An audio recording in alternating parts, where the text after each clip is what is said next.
Pernahkah kamu bertanya-tanya, kenapa sebuah daerah dinamakan Karawang? Ternyata, namanya bukan sekadar nama, ada cerita panjang yang tersembunyi di baliknya.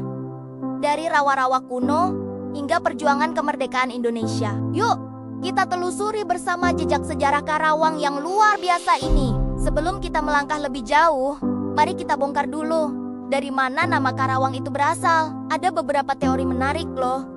Yang paling populer adalah teori Karawaan. Dalam bahasa Sunda, ini berarti tempat yang penuh dengan rawa-rawa. Sangat masuk akal. Mengingat kondisi geografis Karawang di masa lalu memang didominasi oleh hutan lebat dan area berawa. Jadi, nama ini adalah cerminan langsung dari alamnya. Tapi tunggu dulu, ada versi lain yang tidak kalah menarik. Sebuah naskah kuno dari abad ke-15 yang dikenal sebagai Bujangga Manik juga menyebut nama Karawang. Dalam naskah ini, Karawang diartikan sebagai penuh lubang atau so much holes. Ini mungkin mengacu pada kondisi tanah di masa purba yang memiliki banyak lubang atau cekungan alami. Bayangkan, sebuah daratan dengan lubang-lubang misterius. Ada lagi versi ketiga yang lebih puitis. Beberapa orang percaya nama Karawang berasal dari gabungan kata karang yang berarti batu dan wangi yang berarti harum. Jika digabungkan, bisa diartikan sebagai sungai yang berbatu atau mungkin sungai yang harum. Meskipun kurang populer, teori ini memberikan sentuhan romantis pada asal-usul nama Karawang. Jadi, dari tiga versi ini, mana yang menurutmu paling pas? Sekarang, mari kita mundur lebih jauh ke masa lalu, ke era kerajaan-kerajaan kuno. Percaya atau tidak, Karawang adalah salah satu wilayah tertua yang pernah dihuni di Jawa Barat.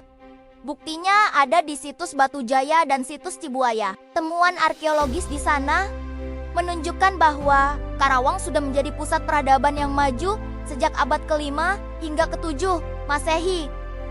Tepatnya pada masa kerajaan Tarumanegara, kerajaan Hindu-Buddha pertama di Jawa. Disinilah candi-candi megah dibangun dan kehidupan masyarakat berkembang pesat. Seiring berjalannya waktu, Karawang juga memainkan peran kunci dalam penyebaran agama Islam di Jawa Barat. Pada abad ke-15, seorang tokoh ulama besar bernama Syekh Hasanuddin, yang lebih dikenal sebagai Syekh Kuro, datang ke Karawang. Beliau mendirikan pesantren pertama di wilayah Tanjung Pura. Dari pesantren inilah, ajaran Islam mulai menyebar luas ke seluruh Tatar Sunda, menjadikan Karawang sebagai salah satu gerbang utama Islamisasi di Jawa Barat. Jejak Syekh Kuro hingga kini masih sangat dihormati dan makamnya menjadi tujuan ziarah penting. Lalu, kapan Karawang secara resmi menjadi sebuah kabupaten dengan pemerintahannya sendiri? Momen penting ini terjadi pada tahun 1632 di bawah kekuasaan Kesultanan Mataram yang dipimpin oleh Sultan Agung. Beliau melihat potensi strategis Karawang dan melantik seorang bangsawan dari Sumedang Larang, yaitu Raden Wiraperbangsa sebagai pemimpin pertama Karawang. Raden Wiraperbangsa kemudian diberi gelar Adipati Kertabumi. Inilah cikal bakal pemerintahan Kabupaten Karawang yang kita kenal sekarang. Cerita Karawang tidak berhenti di situ. Di era modern, Karawang mengukir namanya dengan tinta emas dalam sejarah perjuangan kemerdekaan Indonesia. Pasti kamu pernah dengar tentang peristiwa Rengas Dengklok kan? Nah, Rengas Dengklok itu ada di Karawang pada tanggal 16 Agustus tahun 1945, sehari sebelum proklamasi kemerdekaan. Para pemuda membawa Soekarno dan Hatta ke Rengas Dengklok. Tujuannya adalah untuk mendesak mereka agar segera memproklamasikan kemerdekaan tanpa campur tangan Jepang. Peristiwa inilah yang menjadi pemicu utama detik-detik proklamasi, dan karena peran vitalnya, Karawang pun mendapat julukan yang sangat membanggakan, Kota Pangkal Perjuangan. Selain julukan bersejarah itu, Karawang juga punya julukan lain yang sangat terkenal, yaitu Kota Lumbung Padi.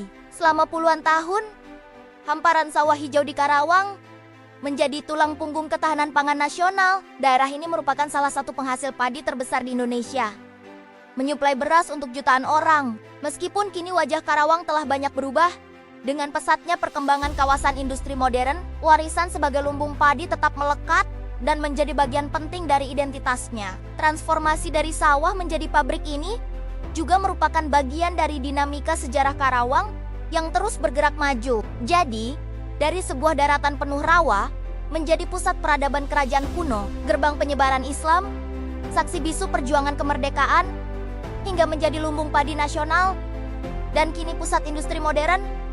Itulah perjalanan panjang Karawang. Setiap sudut kota ini menyimpan cerita, setiap namanya memiliki makna. Sejarah Karawang mengajarkan kita tentang adaptasi, perubahan, dan semangat perjuangan yang tak pernah padam. Semoga cerita singkat ini bisa menambah wawasan kamu tentang salah satu kota paling bersejarah di Indonesia. Jangan lupa untuk terus menggali sejarah daerahmu sendiri, karena di sana pasti ada banyak cerita inspiratif yang menanti untuk ditemukan.